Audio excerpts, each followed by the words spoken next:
And sometimes I just run around flushing them for a laugh, like that. Just so that in 40 years' time, Greta Thunberg has to shit out of the window. 28 radiators. I always have them on, put the aircon on full, and it sort of settles at about 20 degrees. A lovely... It's how the cat likes it. She loves it at 20 degrees, and I spoil my cat. I love cats. I love having a cat. Think about cats are great, but if you let them out, they bring home the most disgusting things. Last week, mine brought home a scouser with herpes. And it wasn't quite dead, so I had to get it by its legs and crack its head against the table. Ooh.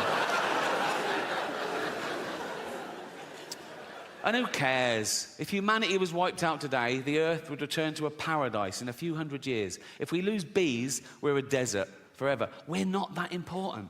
We're just one species of narcissistic ape. And some people on social media get annoyed when I say we're apes, you know, religious types, American. One bloke said to me, "Speak for yourself, dude, I ain't no ape." And I said back, "Well, you are, because we're all..." I think the world's going to get harder and harder to understand as I get older and more bewildered. A new dogma arises in the name of progress. Now, dogma is never progressive, however new and trendy, but I think soon I'll be outnumbered. And, like, it was only this year that I ordered my first item off Amazon. All the way through the pandemic, Jane's like, bang, things are arriving, we need this, bang, it's here. Like, and I was going, oh, and she goes, it's easy. I go, I never liked real shopping either. Hated real shopping, particularly clothes shopping. I hated clothes shopping when I was young and thin. I really hate it now I'm fat and old, right? Once, a shop assistant thought I had my inside leg and my waist measurement the wrong way round. I could see her thinking, "Do you have an orangutan, sir?" "No, it's for me, you cheeky..."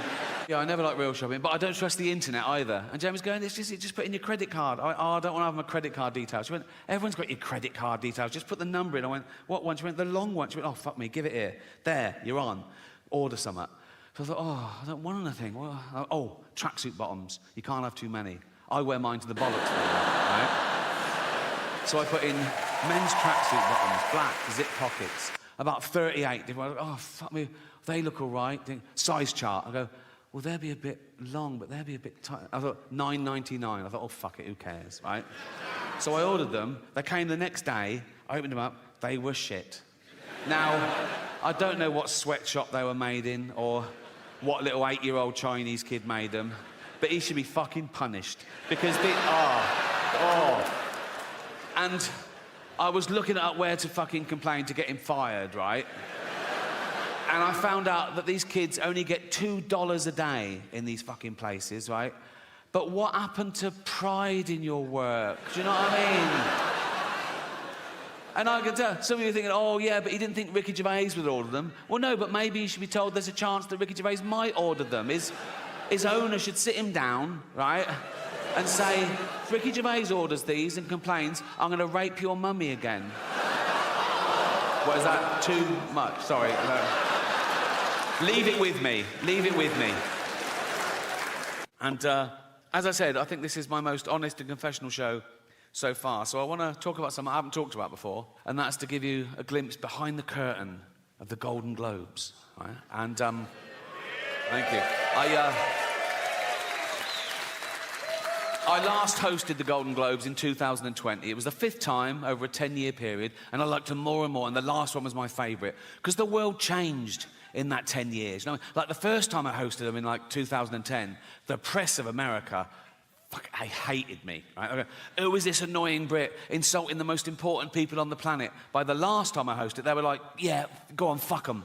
Fuck them, right? Because ordinary people had got sick and tired of being lectured by these multi-millionaire, nothing wrong with that,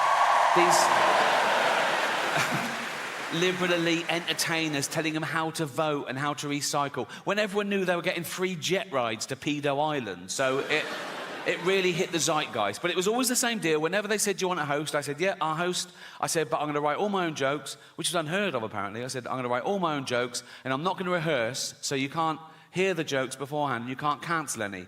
And they let me do that. I did have to show a lawyer the jokes about an hour before to make sure I hadn't broken any laws, and I never had, because I know the law. Sometimes the lawyer would go, are you sure you want to say that? Right? And I go, is it legal? They go, yep, technically. I go, let's do it. Right? I've never had a joke stopped by the Golden Globes. That says something about them, to be fair, right? So, anyway, thank you. This last time, they said, oh, you've got to see the lawyer the day before now. I went, OK, great. So I was driven to the Beverly Hills Centre, and they're all setting up, right? And the photos of the A-listers are all in their chairs. I go, oh, there's Brad, there's Leo, there's Bob, all this one. And someone's really annoying me. I just sort of stare at them, and I just imagine us both dead one day. And it's sort of, you know, like here I was thinking, oh, imagine the pilot going, oh, we're going to, the plane was going down, right, we're going to die. And I look over it, and she's going, ah, and I go, ha, ha, ha, ha, ha. And then the plane just smashes into a mountain and we're all fucking burnt. But I live 1 second long enough just to look over and see her totally fucked. Whatever gets you through, you know? We got to San Francisco and we went on a little day trip. We went to this place called Sausalito, this lovely little harbour town. We're walking around, but about 11 a.m, because of the jet lag, we were starving. We thought, oh, we need lunch. So we found this restaurant that was open at 11 a.m, empty, of course, which is my idea of a perfect restaurant, empty, right? We sat by the window. We were looking out over the bay. There was a sea lion bobbing round. A pelican landed. The waiter brings our food. Then suddenly, in all that peace and perfection, out of the kitchen doors comes a busboy, and he just stands in this empty restaurant, and he goes...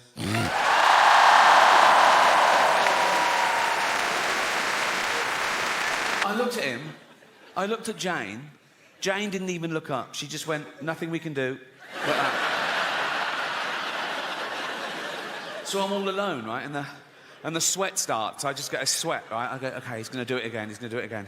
Sure enough, I bang my fork against the plate and I just look at him like that. And Jane goes, he doesn't know why you're staring at him. I go, I want him to know. I want him to go, you okay? I go, not really. You know, you keep doing that, right? Jane goes, for heaven's sake, he's a busboy. He's at work. Let's just eat and go. So meal ruined, right? And I wasn't allowed to do anything, right? So this is how I got through the last 10 minutes of that meal. It's absolutely true, right? I'm eating. Every time he went, I went, cunt!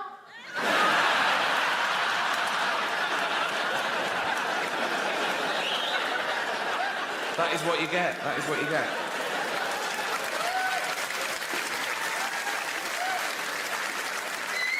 I did want this show to be... Here you go. I love illegal immigrants. Yeah, sue me now. Sometimes I go down to Dover for the day, right? And I look out, right? I look for a boat, and I see a dinghy with about 60 of them, and I go over here, like, right? And I pull them into shore, and I go, women and children first. They go, there are no women and children. Just you lads, is it? Just, come on, lads. Come on, lads. If I go down there one day and there's no boat, I am absolutely fucking gutted. I just sort of wander into town, and I stand by the traffic lights, and I wait for a big lorry to pull up, right? And I look underneath, and there's a lad sort of clutching. And I go, where are you headed? He goes, Gary Lineker's house. I go, it's just down there.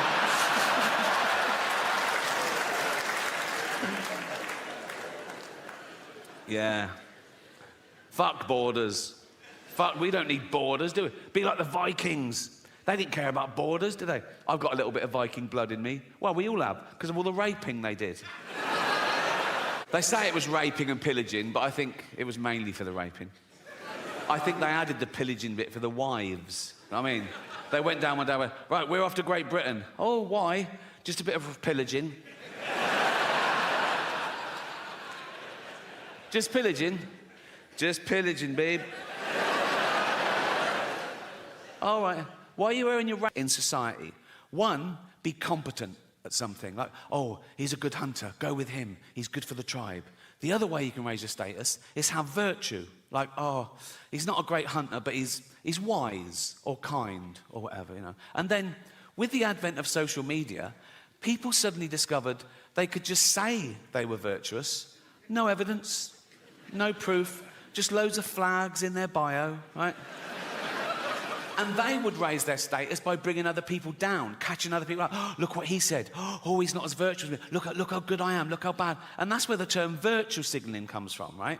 And I hate it when they bring their kids into it. You can believe what you want, have opinions what you want, vote how you want, but go on a march, great. But when I see a 5-year-old holding a placard, he doesn't know what that says. That's the adult, you know. Like I saw someone tweet this once. Someone tweeted, my 4-year-old just looked up at me and said, Mummy, why does Rishi Sunak hate poor people? Never fucking... I get about the Golden Globes is always someone so angry about what you said about them. They came up to you afterwards and want to throw, and I always go, oh, God, no. I wouldn't even say if that had happened, because I don't like gossip, to be honest, right? There was one guy I thought took it the wrong way, right? It wasn't a bad... No, the cameras went to him, and I'm not in control of the cameras, so I think he was caught in the headlights. It was Elton John, right? But it wasn't a bad joke. I was introducing Madonna, okay? And I later found out that him and Madonna were in this feud, and he hated being mentioned in the same sentence as it. But I didn't know at the time. I was confused, right? And it wasn't part of the monologue, but I'm there for like 3 hours, right?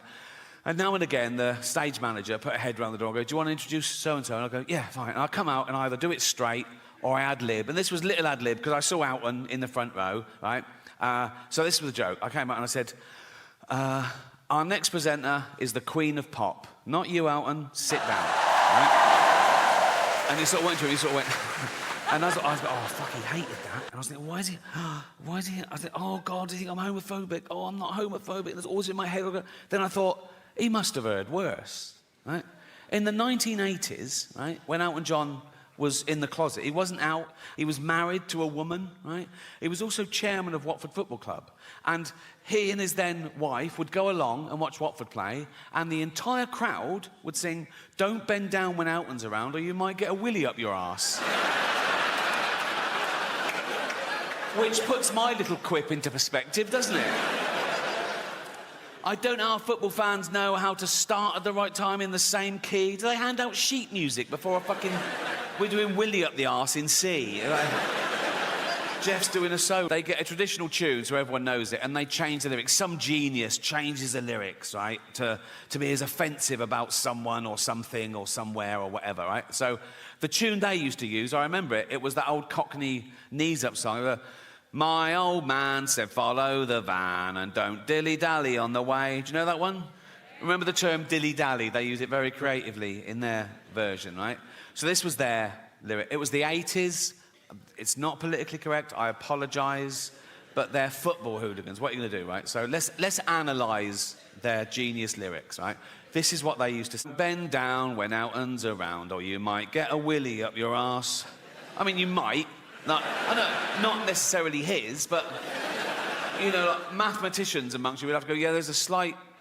Like, if 1,000 people bent down when Elton was around, one of them might randomly... Someone might come off a bicycle and go, sorry, like that, and they oh, fuck, and the scientists will go, 1. Do you know what I mean? There's a slight...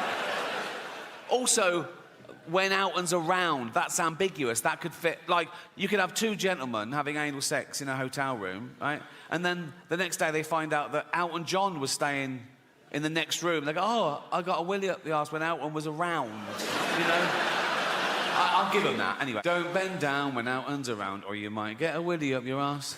He has the nerve to call us dear. We all know he's a fucking quill. Sorry, right?